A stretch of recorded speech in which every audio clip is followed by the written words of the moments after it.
जी अस्सलाम वालेकुम। आज हमने मैथ्स का चैप्टर नंबर 10 को स्टार्ट करना है, तो अपने चैप्टर नंबर 10 को स्टार्ट करते हैं। ये कुछ मैंने ना चैप्टर 10 के तकरीबन 4 डेफिनेशन थी। 4 डेफिनेशन मैंने ज़रा खुद अपने हाथ से लिखकर नोट्स बनाए हैं, ताकि इसमें आपको पता चल जाए एक डेफिनेशन लिखनी कैसी है, उसके साथ डायग्राम बनानी है और नीचे एक्सप्लेनेशन कैसे देनी है। तो हम पहले बाद में पढ़ेंगे डेफिनेशन, पहले हम इसको समझ लेते हैं। मिसाल के तौर पर मैं आपके सामने एक सर्कल ड्रॉ करता हूँ। एक सर्कल मैंने क्या कर दिया, आपके सामने ड्रॉ कर दिया। और एक काम ये करते हैं कि एक लाइन लेते हैं नोटपैड से, नोटपैड जी लाइन दे दे, ये इससे हमने एक लाइन ले ली। मैं क्या करता हूँ, क्या होगा जी, ये मैंने आपके सामने एक सर्कल ड्रॉ कर दिया।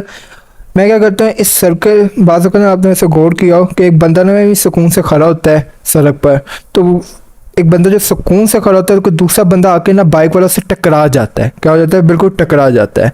अब ये जो बंदा सुकून से खड़ा होगा ना, मैं इसे नाम दे दूंगा सर्कल का। ये जो बंदा सुकून से खड़ा होगा, इसे मैं क्या नाम दे दूंगा, सर्कल का नाम दे दूंगा। ठीक है। अब कोई बंदा आके ना इस सर्कल यानी जो सड़क पर बंदा खड़ा हुआ है, इससे आके क्या कर जाता है, टकरा जाता है। क्या हो जाता है इसके साथ, ये ऐसे यूं टकरा जाएगा। ठीक है। तो ये जो बंदा आके से टकरा गया ना, इस लाइन को हम कहते हैं सीकेंट लाइन। क्या कहते हैं इस लाइन को, सीकेंट लाइन।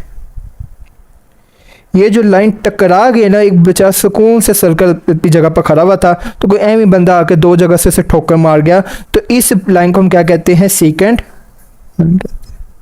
ठीक हो गया। तो अब सीकेंट लाइन को ज़रा डिटेल से समझते हैं क्या होती है। एक ऐसी लाइन जो सर्कल को, अगर आप गौर से देखें तो इसने इस लाइन ने सर्कल को दो हिस्से से ठुड्डे मारे, ठुड्डे कर लिया या कट कर लिया। इस लाइन ने क्या किया, सर्कल को 2 पॉइंट से क्या कर लिया, कट कर दिया। तो जब कोई लाइन सर्कल को 2 पॉइंट से कट करे, तो उस लाइन को हम क्या कहते हैं, सीकेंट कहते हैं। उस लाइन को हम क्या कहते हैं, सीकेंट कहते हैं। तो आए ये डेफिनेशन पढ़ लेते हैं। डेफिनेशन ये है जी, हाईलाइटर पकड़ लेते हैं जी। जी सीकेंट कहते हैं किससे, a secant is a straight line. बड़ी बात है, एक सीकेंट क्या होती है, एक सीधी लाइन होती है, विच कट, जो कट करती है, टक्कर मारती है, द सर्कमफेरेंस। इस सर्कमफेरेंस अब आपको पता नहीं याद हो ना हो, सर्कमफेरेंस कहते हैं किसे, जो सर्कल की जो सारी बाउंड्री होती है ना, इसको हम सर्कमफेरेंस कहते हैं। ठीक है ना। तो सीकेंट एक स्ट्रेट लाइन होती है विच कट द सर्कमफेरेंस, जो सर्कमफेरेंस को काटती है ऑफ अ सर्कल, सर्कल के सर्कमफेरेंस को काटती है। कहाँ पर, इन 2 डिस्टिंक्ट पॉइंट्स, 2 अलग-अलग पॉइंट्स पर। तो खुद देखें सीकेंट ने क्या किया, यहाँ पर भी सर्कल को 2 अलग-अलग पॉइंट्स पर क्या किया, कट कर दिया। ठीक है। आपको अगर आपको डेफिनेशन आ गई तो बच्चे बड़े सियाने होते हैं, इतनी सी डेफिनेशन लिखकर जान छोड़ लेते हैं अपनी। नहीं भाई, इतनी सी डेफिनेशन लिखेंगे वो नंबर कुछ भी नहीं देगा। कम से कम ये डायग्राम बनाए। ये डायग्राम आपने बना दी। मैंने डायग्राम में क्या बनाया, ए बी कोई लाइन ली है। ठीक है। उसने क्या किया, सर्कल को 2 पॉइंट्स पर इंटरसेक्ट कर दिया। सर्कल को नाम दे दो, कुछ सेंटर उसका ओ है। ठीक है। ये डायग्राम ऐसे लाजमी बनानी है। और नीचे बताना है इन अबव फिगर, ये जो ऊपरली फिगर है ए बी लाइन, ये जिसके दोनों तरफ ना लाइन के एरो होता है ना, इसको लाइन कहते हैं। ठीक है ना। ए बी लाइन रिप्रेजेंट किसको रिप्रेजेंट कर रही है, सीकेंट लाइन को रिप्रेजेंट कर रही है। तो प्लीज़ डेफिनेशन आ जाए तो इतनी पूरी डेफिनेशन लिखनी है, फिर नंबर मिलते हैं। और अब आपने अपने साथ एक कंपास लाजमी रखनी है, एक आदत बना लें। ठीक है, ये सर्कल ड्रॉ करने के लिए। आए नेक्स्ट डेफिनेशन पढ़ते हैं जी। नेक्स्ट डेफिनेशन को पढ़ने से पहले हमें कुछ समझ लें। मिसाल के तौर पर एक खूबसूरत सा सर्कल मैंने एक ड्रॉ किया आपके सामने, ठीक हो गया। अब लाइन ड्रॉ करते हैं इसके ऊपर। ये लाइन ले लेते हैं और ये कलर ले लेते हैं। मैंने क्या किया, एक लाइन ली है, एक मिनट जी, आपके सामने मैंने एक सर्कल ड्रॉ कर दिया। मैंने क्या किया, इस सर्कल पे एक लाइन ड्रॉ कर दी। क्या ड्रॉ कर दिया, एक लाइन ड्रॉ कर दी। अगर आप गौर करें, अब ये जो लाइन है ना, ये सर्कल को सिर्फ क्या कर रही है, टच कर रही है। क्या कर रही है, टच कर रही है। ये प्रैक्टिकल ज़िंदगी में आप लोग बड़ा करते हैं। मिसाल के तौर पर एक बच्चा आराम से स्कूल से बैठा होता है, क्लास में पढ़ रहा होता है बड़े ध्यान से, ऐवी कोई आयत आता है क्लास में, अपने आने का सबूत देने की खातिर ना बेचारे पढ़ने वाले बच्चे की गर्दन पे ऐसे थोड़ा सा टच कर लेता है, जैसे कहते हैं आप थापी दे देते हैं, हाँ हल्का सा मारता से, जैसे होश दिलाता है कि होश करो भाई जान।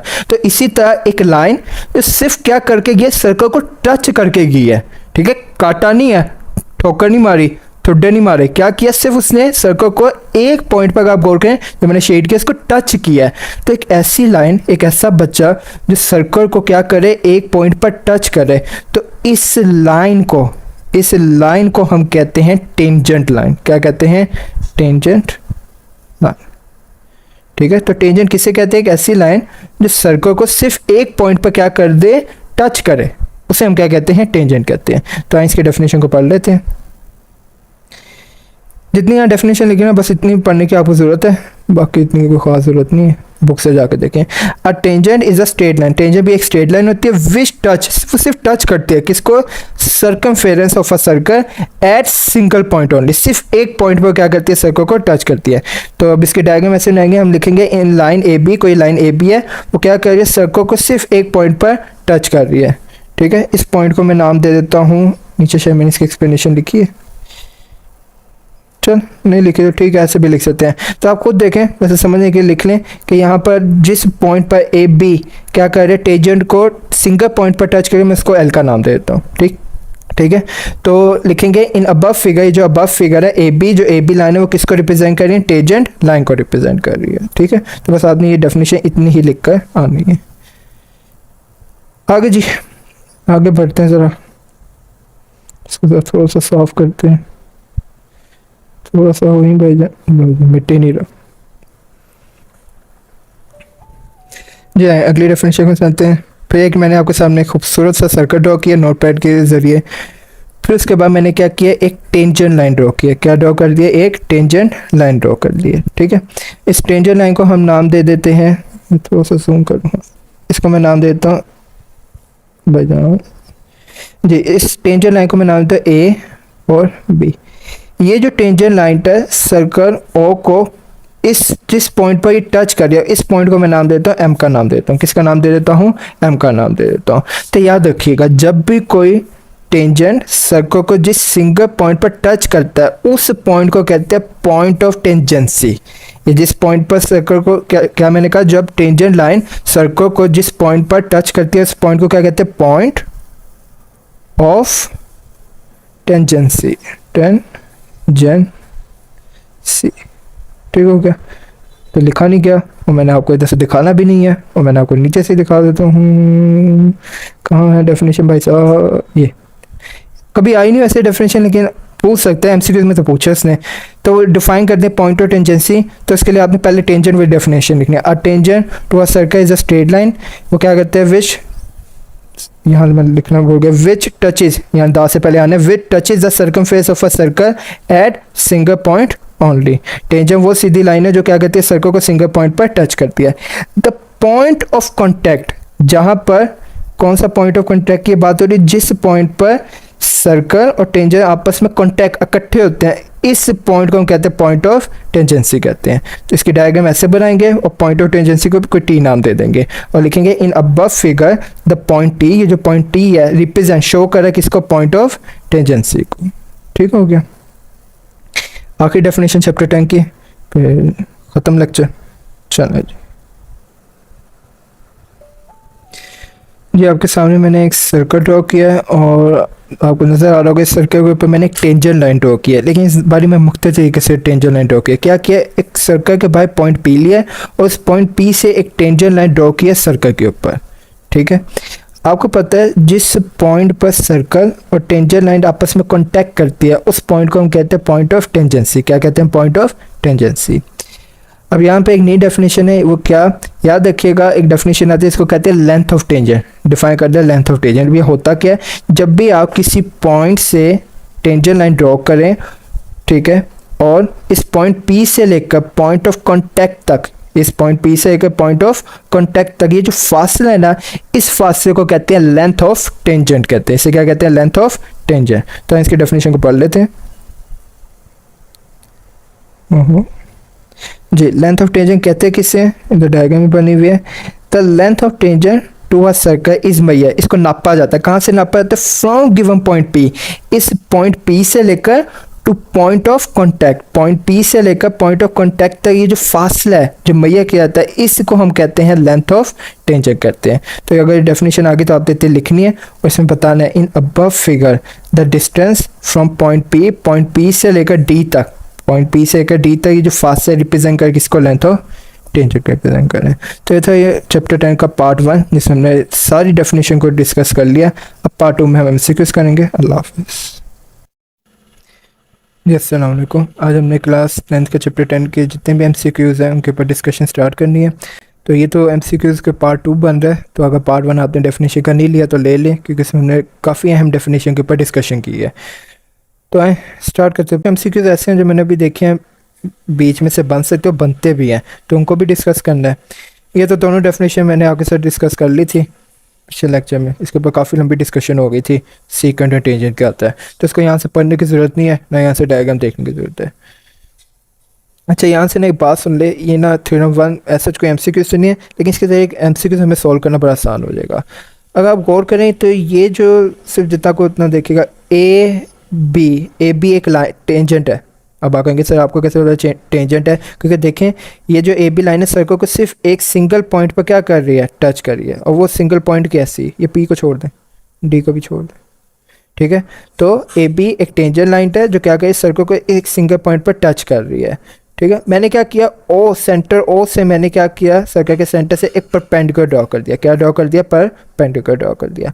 अब आपको पता है जब हम परपेंडिकुलर किसी भी लाइन के ऊपर ड्रॉ करते हैं तो यहाँ एंगल कितने का बनता है, 90 डिग्री का। कितने का एंगल बनेगा, 90 डिग्री। तो कह सकते हैं ये पूरी जो डायग्राम आपके सामने बन रही है ये ऐसे, ये पूरी डायग्राम कौन सी बन गया, राइट एंगल ट्रायंगल। तो बस सिंपल सी बात याद रखिएगा जो डिस्कशन करनी थी कि अगर आपके सामने कोई टेंजेंट हो और टेंजेंट पर हम क्या करें, सेंटर से एक स्ट्रेट लाइन ड्रॉ करें, तो ये जो स्ट्रेट लाइन है और टेंजेंट आपस में हमेशा परपेंडिकुलर होंगे, यानी यहाँ कितने का एंगल बनेगा, 90 का।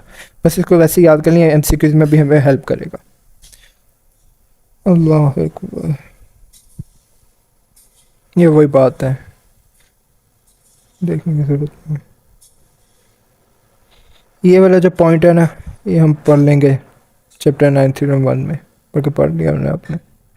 हाँ ये सबसे अहम थ्योरम की स्टेटमेंट है। क्या, मिसाल के तौर पर अगर मैं आपके सामने कोई पॉइंट पी लूँ, इस पॉइंट पी से एक टेंजेंट ड्रॉ करूँ, ठीक है, इसी पॉइंट पी से सर्कल पर दूसरा टेंजेंट ड्रॉ करूँ, ये जो दोनों टेंजेंट है पी ए और पी बी, ये दोनों ही टेंजेंट हमेशा इक्वल इन लेंथ होंगे। हमेशा क्या होगा, इक्वल इन लेंथ। दो टेंजेंट मैंने ड्रॉ किया टू अ सर्कल, किसके ऊपर, सर्कल पर, फ्रॉम अ पॉइंट आउटसाइड। ये पी पॉइंट आउटसाइड था, आउटसाइड पॉइंट पी से मैंने क्या किया, दो टेंजेंट ड्रॉ किए, ठीक है। वो टेंजेंट यहाँ से दबा पाएगा, वो टेंजेंट हमेशा इक्वल इन लेंथ होंगे, वो दोनों ही टेंजेंट आपस में हमेशा इक्वल इन लेंथ होंगे। तो ये एमसीक्यू सबसे अहम है, बहुत दफ़ा आता है और तारीख में याद रखा जाएगा उन बच्चों को जिन्होंने हमेशा ये लेक्चर सुन के भी गलत किया। एमसीक्यूज उनको सुनहरी रूप से लिखा जाएगा। अच्छा जी, आप क्या जाने आपके टीचर कितना खपता है, लेकिन आप लोग हैं अपने साथ जुल्म पर जुल्म करी जाएंगे। आखिरी जी बीच में से एक एमसीक्यू, सबसे छोटा ही चैप्टर है हमारी बुक का, चैप्टर 10। इसको ना मैं डायग्राम खुद ही बनाता हूँ, यहाँ से क्या समझा पाऊँगा, डायग्राम बनाते हैं। आपके सामने मैंने दो सर्कल ड्रॉ किए हैं और आप गौर करें दोनों सर्कल एक दूसरे को एक्सटर्नली यानी बाहर से टच कर रहे हैं। एक के सेंटर को मैंने नाम ब्लू वाले सर्कल को डी दिया और एक जो ब्लैक सर्कल उसके सेंटर को मैंने क्या नाम दिया, सी दिया। अब आपको पता होगा ये जो सेंटर से लेकर, कलर चेंज करते हैं, सेंटर से लेकर सर्कल की बाउंड्री तक ये जो फासला होता है इसे हम रेडियस कहते हैं। क्या कहते हैं, रेडियस, ठीक है। इसी तरह ये जो ब्लैक सर्कल है इसमें भी इस सेंटर सी से लेकर इसकी बाउंड्री तक के फासले को हम क्या कहेंगे, रेडियस कहेंगे, ठीक है। जिस ये पॉइंट पर आपस में दूसरे को टच करें, मैं इसको नाम दे देता हूँ, इस पॉइंट को एफ नाम देता हूँ। क्या नाम दे देता हूँ, एफ नाम दे देता हूँ। बस एक सिंपल मैथ्स का रूल है, तो कुछ छोटे क्लास का बच्चा ही बताते। अगर मैं आपसे पूछूँ ये जो डी सी, इस सर्कल इसको ना नाम दे देते हैं, ये C1 है ब्लू वाला सर्कल, ये C2 है। मैं कहूँ C1 और C2 इन दोनों के सेंटर के दरमियान वाला आपने फासला निकालना है। यानी मैं कहने का मतलब ये D से लेकर C तक का आपने मुझे फासला निकाल के देना है। यानी मैं आपसे कहूँ DC मुझे निकाल के देना है। तो DC बताएं कैसे आएगा, अगर हम DF को प्लस कर दें और FC को प्लस कर दें, ठीक है, मैंने आपसे क्या पूछा, दोनों सर्कल के सेंटर के दरमियान का फासला यानी जो डी सी है वो कैसे निकल सकता है, जब हम डी एफ और एफ सी दोनों को प्लस कर दें तो किसका फासला आ जाएगा, डी सी का आ जाएगा। अगर आप गौर करें ये जो डी एफ यहाँ तक है ये असल में रेडियस को शो कर रहा है, और ये जो एफ सी है ये भी किसको शो कर रहा है, रेडियस को। यानी जब दो सर्कल एक्सटर्नल तौर पर दूसरे को टच करेंगे तो उनके सेंटर के दरमियान का जो फासला होगा वो बराबर होगा रेडियस के डबल के। किसके बराबर होगा, रेडियस के डबल के। तो ये अंग्रेजियाँ पढ़ लेते हैं, बड़ा अहम MCQ था यार, यकीन जाने, फिर भी मजा अलग हम सही कर लें। If two circle touch externally, अगर दो सर्कल नीचे डायग्राम बने हुए हैं, दो सर्कल क्या करें, touch externally, then the distance between their centre, ये डी एफ निकालने को कह रहे हैं। डी एफ, डी यहाँ ये वाला सेंटर, एफ वहाँ वाला सेंटर, ये इनका सेंटर तक का फासला, सेंटर के दरमियान जो फासला डी एफ, इसको निकालने का क्या तरीका है, वो बराबर होगा सम ऑफ देयर रेडियाई, उन दोनों के सर्कल के रेडियस के बराबर होगा। ठीक है जी, इसमें एक और बात सुन ले, शायद मैं याद नहीं आ रहा वरना ही ऐसे बना हुआ है कि जब दो सर्कल के सेंटर के दरमियान का फासला निकालना है तो वो बराबर होगा उनके रेडियस के। ठीक है, उनके सम ऑफ रेडियस भी इसको हम कह सकते हैं ऐसे, या रेडियस के डबल। इसको ये भी कह सकते हैं, अगर आपको याद हो ना हो, डी एक्चुअली बराबर होता है 2r के, डायमीटर बराबर होता है 2r। तो ये भी कह सकता हूँ जो दोनों सर्कल के दरमियान का फासला सेंटर के, सॉरी, दोनों सर्कल के जो सेंटर पॉइंट्स के दरमियान का फासला है वो तीन चीज़ों के असल में बराबर है, या तो दोनों रेडियस के सम, या रेडियस का डबल, एक ही बात है, या डायमीटर का भी बराबर है। ठीक है जी, तो ये बीच में से कुछ MCQs से बाकी अब ख़त्म हो गए हैं, तो आए एक्सरसाइज के MCQs को स्टार्ट करते हैं। चलें जी, चैप्टर 10 MCQ नंबर 1। मेरी आवाज़ से आपको अंदाज़ा हो गया होगा, मैं पेपर खुद देख गया, बहुत बुरी हालत है, मुसलसल कोई 3 घंटे से मैं लेक्चर बनाए जा रहा हूँ, लेकिन चलें अल्लाह हिम्मत दे, और आप जैसे बच्चे हों जो पढ़ते ही रहते हैं मुसलसल, उनकी क्या ही बात है जी। इन एडजस्टेंट फिगर, ये जो आपको नीचे साथ हम की तरफ से फिगर मिली है, द लाइन PTQ, ये जो लाइन PTQ है इसको आप क्या नाम देना पसंद करेंगे, आर्क कहेंगे तो मैं आपकी शाम में क्या ही कहूँ, कोड कहेंगे तो क्या ही आपकी बात है, सीकेंड कहा जिसने तो फिर उसने लेक्चर सुना ही नहीं। तो सही ऑप्शन क्या है, PTQ किसको शो कर रहा है, टेंजेंट को शो कर रहा है। MCQ ऐसे कराने नहीं बनते। अच्छा जी, ये वही MCQ जो अभी डिस्कशन की थी कि अगर मैं, अंग्रेजी बार में पढ़ते हैं, सर्कल के बाहर एक टेंजेंट ड्रॉ करूँ PQ, और सेंटर से क्या करूँ, एक सीधी लाइन ड्रॉ करूँ टेंजेंट पर, तो ये जो OT है, OT लाइन है, ये क्या होगी, हमेशा परपेंडिकुलर होगी किसके ऊपर, टेंजेंट के ऊपर। ठीक है, तो ये लिखा है इन अ सर्कल विद सेंटर हो if OT is radius segment. हाँ, खुद गौर करें, O से लेकर T तक का ये फासला रेडियस को भी शो कर रहा है actually. Is the radius segment PTQ is the tangent line, PTQ क्या है, टेंजेंट लाइन। अब वो पूछे ये जो OT और PQ इनका आपस में क्या रिलेशन है, तो याद रखिएगा ये हमेशा क्या होंगे, आपस में परपेंडिकुलर होंगे। ये MCQ नंबर 3 को देखते हैं। इन एडजेसेंट फिगर, ये जो आपको 7 फिगर नज़र आ रही है जी, फाइंड सेमी सर्कुलर एरिया। इस फिगर का हमने क्या निकालना है, सेमी सर्कुलर एरिया निकालना है। अब देखिएगा, आप खुद गौर करें, या सेमी हाफ को कहते हैं सर्कुलर, आधे सर्कल को, सेमी हाफ सर्कुलर आधा सर्कल एरिया। यानी आपसे कह रहे हैं एरिया और सेमी सर्कल निकाल दें, क्या निकाल दें, एरिया और सेमी सर्कल। तो पहले तो हमें पता है एरिया और सर्कल किसके इक्वल होता है, एरिया ऑफ सर्कल बराबर होता है किसके, पाई आर स्क्वायर के। किसके बराबर होता है, पाई आर स्क्वायर। अब देखिएगा, जब भी मैं आपसे कहूँ ना कि यार किसी चीज़ का हाफ निकालना है, यानी मिसाल के तौर पर आप पहले आपको किसी घर वाले ने कहा जाओ 4 किलो चीनी ले आओ, ठीक है, तो आप जब निकलने लगे तो पीछे से अब्बू की आवाज़ है, बेटा रुक जाओ, आधा किलो कर दो, इसको हाफ कर दो। चीनी 4 किलो जो लानी थी, अब वो क्या ले आओ, हाफ ले आओ, आधी ले आओ। तो 4 का आधा आप कैसे करेंगे, उसको 2 से डिवाइड कर देंगे, या इस तरह नहीं तो जिस चीज़ का भी हाफ करना होता है उसको 1/2 से हम क्या कर देते हैं, मल्टीप्लाई कर देते हैं। तो इसी तरह अगर मैंने ये MCQ सॉल्व करना है तो मैं क्या करूँगा, अब मैंने एरिया सर्कल तो मुझे पता है किसके ही होता है, पाई आर स्क्वायर, लेकिन मैंने एरिया सर्कल नहीं निकालना है, क्या निकालना है, सेमी सर्कुलर एरिया निकालना है, यानी सर्कल का हाफ एरिया निकालना है, सेमी सर्कुलर। तो फॉर्मूला क्या बनेगा, यही फॉर्मूला आएगा, पाई आर स्क्वायर, लेकिन अब इसका हाफ निकालना है तो इसको 2 से क्या कर देंगे, डिवाइड कर देंगे। तो आइए अपने डाटा में देखते हैं क्या फॉर्मूले तभी पाई और आर स्क्वायर हमें गिवन है या नहीं। वैसे पाई की तो वैल्यू हमें पता होनी चाहिए, लेकिन चले एमसीक्यू ने हमें दे दिया है जी। पाई की वैल्यू भी इसने हमें दे दी है। और जो ओ ए है, अगर आप डायग्राम में खुद गौर करें तो ये जो डायग्राम है ओ है या ओ ए या एस में किसको शो कर रहा है, रेडियस को कर रहा है, क्योंकि रेडियस होता है क्या, सेंटर से लेकर बाउंड्री तक का जो पॉइंट होता है इनके दरमियान के फासले को हम क्या कहते हैं, रेडियस कहते हैं। तो पाई भी गिवन है, रेडियस भी गिवन है, तो क्या करेंगे, फॉर्मूले चलिए तो साइड पर कर लेते हैं जी। इसमें वैल्यू पुट करवा दें मुझे। पाई की वैल्यू आप कैलकुलेटर से लिख लेंगे, वैसे इधर मैं लिख देता हूँ, क्या होती है 3.14, ठीक हो गया। और आर कितना है हमारे पास 20, उसका क्या निकालना है, होल का स्क्वायर डिवाइडेड बाय 2। तो हम ये कैलकुलेटर पर ही सॉल्व कर लेते हैं। पहले मैं पाई की वैल्यू लिखूँगा,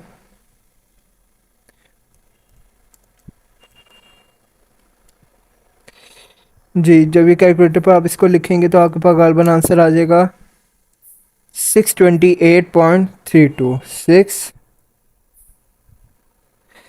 628.32 आ जाएगा। तो देखते हैं कहाँ पर हमारे पास मौजूद है 628.32 जी। तो ये ऑप्शन नंबर कौन सी आ जाएगी, डी आ जाएगी। ठीक है, आगे चलते हैं। नेक्स्ट में कह रहा है कि आपको फिर कोई एडजस्टेंट फिगर, साथ एक फिगर उसने दे दिया है, ठीक है, नज़र ही आ रही है, सेमी सर्कुलर है। अब क्या निकालना है, half perimeter of a circle. Half को तो अभी छोड़ दें, आप मुझे बताएं, आपको पता होना चाहिए पेरीमीटर सर्कल किसके को होता है। तो याद रखिएगा, पेरीमीटर सर्कल एक्चुअली सर्कमफेरेंस को शो कर रहा होता है। किसको शो कर रहा होता है, सर्कमफेरेंस। और आपको पता है कि जो सर्कमफेरेंस होता है, एरिया ऑफ सर्कमफेरेंस निकालने का क्या फॉर्मूला होता है, 2 पाई आर। ठीक है जी। अब इसी सर्कमफेरेंस यानी पेरीमीटर का क्या निकालना है, हाफ एरिया निकालना है। कितना निकालना है, हाफ।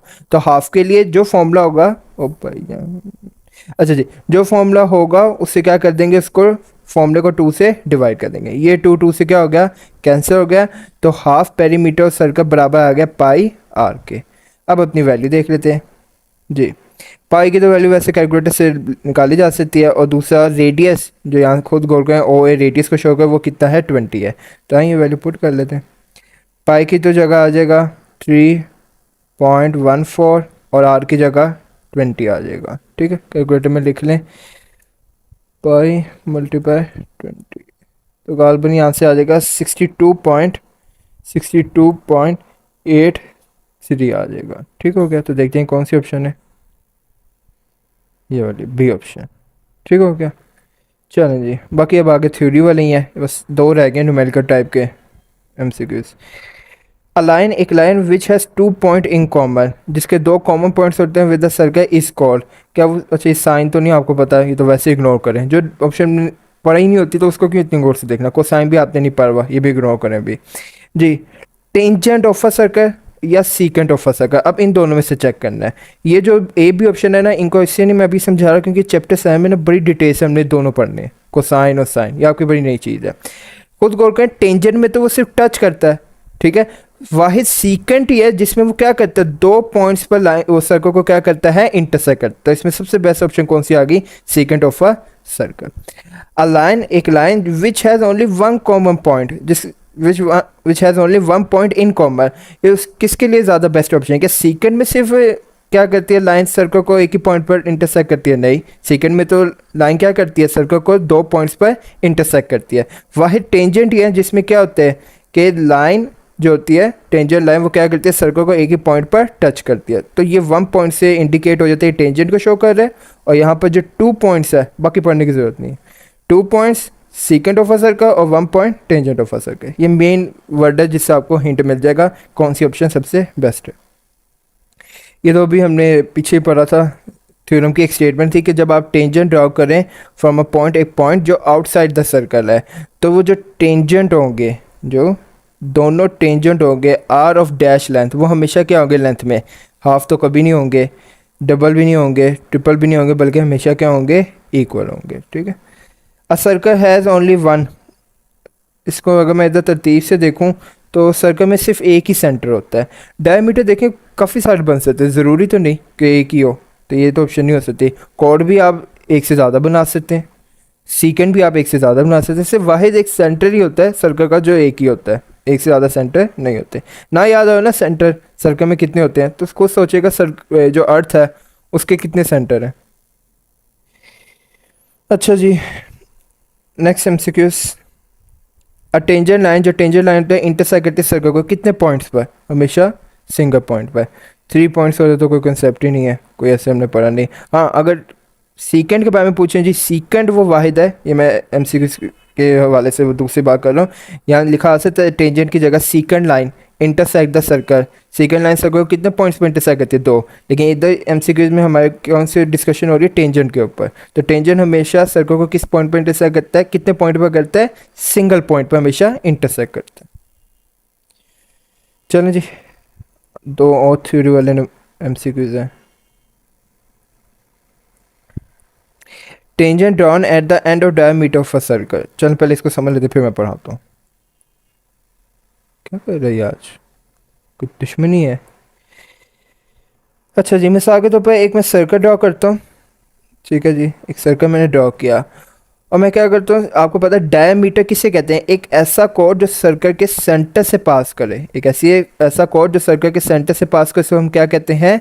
डायमीटर कहते हैं। क्या कहते हैं? डायमीटर। डायमीटर के इस पॉइंट को मैं नाम देता हूँ, एंड पॉइंट को ए, और इस एंड पॉइंट को नाम दे देता हूँ बी का। अब मैं क्या करता हूँ, इस डायमीटर के दोनों सिरे एंड पॉइंट पर मैं क्या करता हूँ, एक टेंजेंट ड्रॉ कर देता हूँ। दोनों एंड पॉइंट पर, किसके? डायमीटर के दोनों एंड पॉइंट पर मैं क्या कर देता हूँ? टेंजेंट ड्रॉ कर देता हूँ। अगर सोच के बताइए, जो ब्लैक में मैंने टेंजेंट ड्रॉ किए हैं, ये आपस में क्या बन रहे हैं? पैरेलल हैं, परपेंडिकुलर हैं, या नॉन पैरेलल हैं? देखिए नज़र ये आ रही है, ये पैरेलल है। क्यों? क्योंकि इनके दरमियान का फासला सेम है और ये आगे जाके कहीं नहीं टकराएंगे। पैरेलल होता ही क्या है? जब दो लाइंस आपस में टकराए ना। कुछ सूरत हाल नज़र आ रही कि ये आपस में टकराएंगे? नहीं, मुझे तो नहीं नज़र आ रही। तो यही देखिएगा, यहाँ लिखा हुआ है जी, टेंजेंट, टेंजेंट्स एस, यहाँ ये मैं भी धोखा खा जाता हूँ। टेंजेंट्स हैं, 2 होंगे। ड्रॉ किए गए कहाँ पर? At end of diameter of a circle. Diameter के एंड पॉइंट, ये ए और बी पर मैंने क्या किया? 2 टेंजेंट ड्रॉ किए। ओहो, क्या हो गया भाईजान जी? टेंजेंट्स क्या किया इसने? वेट, जब से ये अपडेट हो गया ना माइक्रोसॉफ्ट में, ये वक्त ही बन गया। टेंजेंट ड्रॉ किया at the end of diameter of a circle. जब भी आप टेंजेंट्स ड्रॉ करें डायमीटर के एंड पर, दोनों एंड सिरों पर, तो वो जो टेंजेंट्स होंगे वो हमेशा ईच अदर होंगे। क्या ईच अदर होंगे? पैरेलल होंगे, नॉन पैरेलल होंगे, कोलिनियर या परपेंडिकुलर। तो आपने हमेशा याद रखना है, वो दोनों ही टेंजेंट्स आपस में क्या होंगे? पैरेलल होंगे। ठीक हो गया? आगे जी, नेक्स्ट एमसीक्यूज जी। नेक्स्ट एमसीक्यूज में है द डिस्टेंस, फासला बिटवीन सेंटर्स। सेंटर्स का फासला निकालना है। किन के सेंटर का फासला निकालना? Of 2 congruent touching circle externally. 2 circle आपस में क्या कर रहे हैं? इसको मैं साथ, ये 2 कॉन्ग्रुएंट सर्कल्स हैं, वो क्या करें? टच कर रहे हैं एक्सटर्नली एक दूसरे को। तो उनके सेंटर्स का फासला बता दें, ये आपसे पूछा। तो हमें पता है 2 सर्कल के सेंटर्स के दरमियान का फासला किसके इक्वल होता है? हमेशा, ये इधर लिख लेते हैं एक दफ़ा, फिर वैसे पढ़ लिया हुआ, लेकिन चले। 2 सर्कल्स हैं, वो आपस में क्या है? कॉन्ग्रुएंट है, और वो दोनों एक दूसरे को एक्सटर्नली तौर पर टच कर रहे हैं। इस सर्कल के सेंटर को नाम दे देते हैं डी का, और इसको नाम दे देते हैं एफ का। अब आपसे एक्चुअली पूछ क्या रहा है? ये जो डी एफ फासला दोनों सर्कल्स के सेंटर के दरमियान का फासला, ये किसके इक्वल होगा? तो हमें पता है कि डी का इसकी बाउंड्री तक जो फासला है, ये किसको शो कर रहा है? रेडियस। इसको ई नाम देते हैं। और यही यहाँ से लेकर एफ तक का जो फासला है, ये इसका रेडियस को शो कर रहा है। तो कह सकते हैं जो डी एफ है, ये एक्चुअली बराबर होगा दोनों सर्कल के रेडियस के सम के बराबर होगा। ठीक है, तो इसको ऐसे भी लिख सकते हैं 2 आर, और हमें पता है 2 आर भी किसके इक्वल होता है? डायमीटर ऑफ सर्कल के। ठीक हो गया? तो इसको 2 सूरत है, मैंने अभी पीछे हमने रिवाइज किया था, इसको डिस्कस किया था, रिवाइज तो अब कर रहे हैं कि 2 सर्कल जो एक्सटर्नल तौर पर एक दूसरे को टच करें, उनके दरमियान का फासला या तो रेडियस के डबल के बराबर होगा, पहली कंडीशन, या ये ऑप्शन ही होगी तो या तो वो डायमीटर ऑफ अ सर्कल के इक्वल होगा। तो अब बनता यही है कि आप खुद दिमाग का इस्तेमाल करें, जो बहुत ही कम इस्तेमाल होता है आपका, और इसको खुद सॉल्व करें। वीडियो पॉज कर लें बेशक। चलें जी, बढ़ते हैं।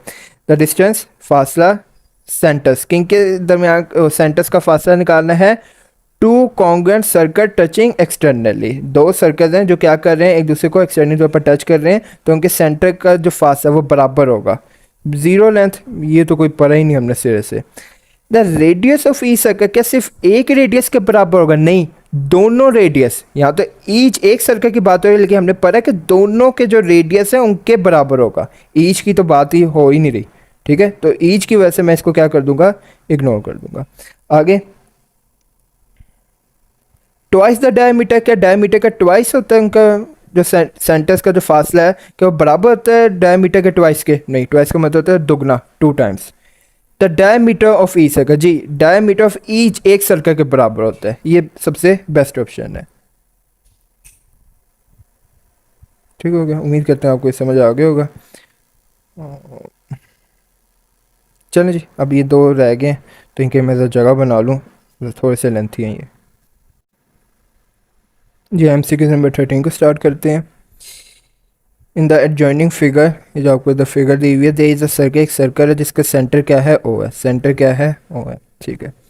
इफ़ डी सी, अब डी सी को पहले तलाश करें है कहाँ, ये डायग्राम में ये है डी सी। डी सी, ये डी सी के बाद जो सिंपल ये पैरेलल को शो कर, डी सी पैरेलल किससे, डायमीटर ए बी। अब डायमीटर ए बी कहाँ है, ये है। डी सी और ए बी क्या है, आपस में पैरेलल है, ठीक है। इससे मुझे कोई ऐसे डाटा नहीं मिला। हाँ, अब ये सही डाटा स्टार्ट हुआ। मैया एंगल ए और सी बराबर है 120 के, मैया एंगल ए और सी बराबर है 120 के। अब बच्चे ने यहाँ कंफ्यूज होते हैं।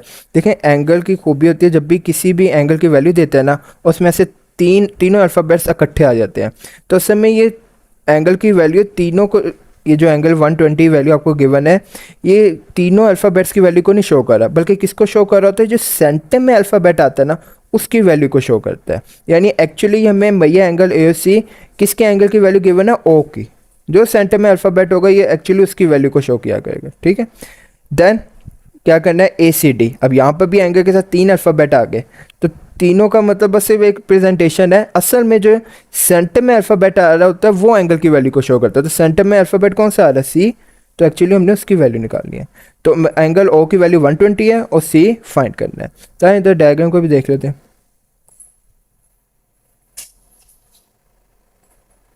जी खुद गौर करें, यहाँ पर हमें क्या दिया हुआ है, एंगल ओ की वैल्यू हमें दे दी हुई है, ठीक है, वो 120 है। यहाँ पर ये जो सी आ रहा है हमने इसकी वैल्यू फाइंड करनी है, ठीक है। तो आइए स्टार्ट करते हैं इसको, ये ऐसे कर। अच्छा, आप गौर करें तो ये सर्कल के अंदर ना एक पूरी ऐसे ट्रायंगल बन गया, ट्रायंगल ए ओ सी, ये पूरी triangle A O C, triangle A ओ सी।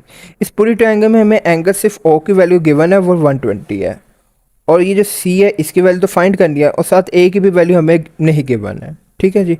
अब करेंगे क्या, अगर आपको नज़र आ रहा हो, अगर आप गौर से देखें इसको, तो ओ से लेकर, मैं दूसरा पेन इस्तेमाल करूँ जी, ओ से लेकर ए तक ये जो फासला होता है किसको शो कर रहा है, रेडियस को। और यहाँ पर भी ओ से लेकर सी तक का जो फासला है वो किसको शो कर रहा है, रेडियस को। हमें पता है जितने भी सर्कल में रेडियस होते हैं वो हमेशा इक्वल इन लेंथ होते हैं, लेंथ में हमेशा क्या होते हैं, बराबर होते हैं। तो इसका मतलब है इस ट्रायंगल में दो लेंथ्स आपस में बराबर हैं। कौन कौन सी, ओ ए और ओ सी, ये दोनों ही आपस में क्या है, बराबर हैं। तो जिस ट्रायंगल में दो लेंथ्स बराबर होती हैं, इसका मतलब इसमें एंगल भी दो कितने होंगे, हमेशा बराबर होंगे। ये बात याद रखनी है। अगर किसी ट्रायंगल में दो साइड्स बराबर हैं तो उसमें एंगल भी अगर दो होंगे तो दोनों ही क्या होंगे, बराबर होंगे। तो इसका मतलब ये जो एक तो एंगल 120 है और बाकी बच कितने के, दो एंगल, एक एंगल ए और एक एंगल सी, तो यही दोनों आपस में क्या होंगे, बराबर होंगे। इन दोनों एंगल्स की जो वैल्यू है इसको मैं एक्स का नाम देता हूँ। एक्स ही क्यों दोनों को नाम दिया, क्योंकि दोनों के एंगल की वैल्यू क्या है, बराबर है। क्यों बराबर है, क्योंकि इस ट्रायंगल में मौजूद दो साइड्स भी क्या है, बराबर है, ठीक है। तो एंगल ए को वक्ती तौर पर मैंने किसके इक्वल लेट कर लूँगा, एक्स के इक्वल, और एंगल ओ सी को भी मैं किसके इक्वल लेट कर लूँगा, एक्स के इक्वल, ठीक हो गया। क्यों दोनों को एक्स लेट किया, क्योंकि दोनों ही आपस में बराबर होंगे, क्योंकि इस ट्रायंगल में मौजूद दो लेंथ आपस में क्या है, बराबर है, ठीक है। बाकी अब इजी गेम है, बस यही समझना था। आपको पता है एक ट्रायंगल में जितने भी एंगल्स होते हैं, तीन एंगल्स है ना, ये हमें तीन एंगल्स गिवन है। जो ट्रायंगल में तीन एंगल्स होते हैं, तीनों एंगल्स का सम किसके इक्वल होता है, 180 के इक्वल। ये मैंने ही बोल दिया। अच्छा, किसके इक्वल होता है, 180 के इक्वल होता है। बस अब वैल्यू लिख दें और आंसर निकालें। एंगल ओ की वैल्यू कितनी गिवन है, 120। एंगल ए की वैल्यू कितनी गिवन है एक्स, एंगल सी की वैल्यू एक्स 180, 120 उधर जाके क्या हो जाएगा माइनस, पहले तो इनको कर लें, एक्स में एक्स किया 2x, 180 माइनस 120, ठीक हो गया। अब 2x वैसे ही रहा, 180 में से 120 माइनस किया तो 60, x इधर ही रहा, 60 से 2 क्या हो जाएगा डिवाइड, तो आंसर किसके इक्वल आ गया 30 के इक्वल आ गया, किसके इक्वल आ गया 30। अब ये जो 30 वैल्यू ये किस किस की आई है, एंगल ए और एंगल सी की, एंगल ए और एंगल सी की। तो लिख लेते हैं यहाँ पर हमारे पास वैल्यू किसकी आ गई, एंगल ए और एंगल सी की। अब कुछ बच्चे देख रहे होंगे कि बुक पर निशान बना होगा, वो कहेंगे सर ये तो आंसर ही नहीं आ रहा, भाई जब मैंने कब कहा आंसर आ गया, कुछ बच्चों को पता नहीं कोई छोड़े। अब ये जो एंगल सी की वैल्यू है ये तो अंदर वाली साइड क्या है, अब ये बाहर वाले एंगल की भी कितनी वैल्यूज होगी, तो देखिएगा याद रखिएगा जब भी कोई, ये पूरा टोटल एंगल सी था यूँ, ठीक है, एक्चुअली में ये पूरा ऐसे एंगल सी बना होता, जब कोई लाइन आकर एंगल को इंटरसेक्ट कर जाती है, ऐसे टकरा जाती है, तो एंगल याद रखिएगा दो बराबर हिस्सों में डिवाइड हो जाता है। यानी अगर क्या यानी ओ भाई, यानी अगर यहाँ 30 बन रहा था, अंदर अगर एंगल कितने का बन रहा था 30, तो बाहर भी एंगल सी कितने का बनेगा 30 का बनेगा, और वो हमसे एक्चुअली एक्सटर्नल जो बाहर एंगल सी बन रहा है और ये जो इंटरनल बन रहा है दोनों की वैल्यू पूछ है, तो 30 में 30 ऐड करें तो कितना आ जाएगा 60 आ जाएगा। तो थोड़ा सा एमसीक्यू टफ टाइम देने वाला था, बाकी प्रैक्टिस करें, प्रैक्टिस करने से ही है, अब तो आगे एंटी टेस्ट में यूनिवर्सिटी में तो ऐसे ही आते हैं एमसीक्यू, बल्कि से ही बुरे आते हैं, तो दिल नहीं बुरा करना चाहिए इंसान को, चैलेंजेस आते हैं उनको एक्सेप्ट करना चाहिए, बस यही ज़िंदगी है। ये एमसीक्यू नंबर 12 को स्टार्ट करते हैं। एक सर्कुलर फिगर आपको यहाँ साइड पर गिवन है जिसका सेंटर ओ है एंड रेडियस 5 सेंटीमीटर है। इसमें जो डाटा आपको मिलता जाए ना वैल्यूज़ वाला वो लिखते ही जाए। रेडियस कितना गिवन है आपको, और रेडियस कितना गिवन है 5 सेंटीमीटर गिवन है, ठीक है। और डायग्राम में देख लें ये रेडियस है ओ ए, इसकी वैल्यू हमें कितनी गिवन है 5 सेंटीमीटर, किसको शो कर रहा है एक्चुअली रेडियस को शो कर रहा है, ठीक है। आगे अब जितना अंडरलाइन करें बस वो पड़ेगा, बाकी आपको ज़रूरत नहीं है, ये तंग करेगा आपको। इंटरसेप्ट को काट दें, इंटरसेप्ट ऐड को काट करना ऐसे पढ़ें इज़, फिर आपको समझ लगेगी। कॉर्ड जो कॉर्ड है इज़ क्या है 4 centimetre away from the centre. ये जो कॉर्ड आपको गिवन है ए बी, ये ए बी जो कॉर्ड है वो क्या है, इसका सेंटर से जो फासला वो कितना है 4 सेंटीमीटर का है। ये जो कॉर्ड ए बी है इसका सेंटर से फासला कितना है 4 सेंटीमीटर का है, ठीक हो गया जी। आपसे पूछ क्या रहा है, मांग क्या रहा है, द लेंथ ऑफ कॉर्ड, आपने क्या निकालनी है, ये जो कॉर्ड ए बी है इसकी क्या करनी है लेंथ फाइंड करनी है, ठीक है जी। अब जरा इसको मैं मिटा लूँ, तो पहले डाटा को समझना ज़रूरी है, इसमें सिर्फ ये 12वें में मसला ये है अंग्रेज़ी का, बच्चे अंग्रेज़ी समझ नहीं पाते, समझते पता नहीं क्या निकालना है, तो दोबारा देख लें, बल्कि पीछे से वीडियो देख लेगा। इसमें एक्चुअली जो हमने मालूम करना है वो लेंथ ऑफ कॉर्ड निकालना है, क्या निकालना है लेंथ ऑफ कॉर्ड निकालना है। तो लिख लेते हैं डाटा साथ साथ। अब हमने क्या करना है, जो कोड है ए बी उसकी लेंथ फाइंड करनी है, ठीक है जी, ये हमें डाटा मिल गया। और क्या हमें गिवन है कि जो ओ ए रेडियस है वो किसके इक्वल है 5 सेंटीमीटर। अब ये जो फासला था कोड का सेंटर से, इसके लिए मैंने एक लाइन ड्रॉ कर दी ओ सी, और ये ओ सी क्या शो कर रहा है फासले को, कौन सा फासला सेंटर से लेकर कोड तक, तो ये जो फासला है ओ सी ये बराबर है 4 सेंटीमीटर के बराबर, किसके बराबर है 4 सेंटीमीटर के। अब ये डाटा हमें गिवन था, अब हमने करना क्या है ये ज़रा देखिएगा, अगर पॉसिबल हो सके अगर बुक है मोबाइल को तो ना रोटेट करिएगा, बुक लें और बुक में ये जो ए बी साइड है ना इसको अपनी तरफ कर लें, इसका रुख ना अपने मुंह की तरफ कर लें, ज़रा आपको समझाने में आसानी होगी, मैंने तो कर लिया, ठीक है जी। ये जो ए बी है इसका रुख क्या कर लें, ए बी साइड का अपने मुंह की तरफ कर लें, बुक को यानी रोटेट कर लें। अगर आप गौर करें कि अभी हमने पढ़ा था पीछे जाके रेफरेंस के लिए इसी चैप्टर 11 का थ्योरम 1, उसमें हमने पढ़ा था कि अगर आप सेंटर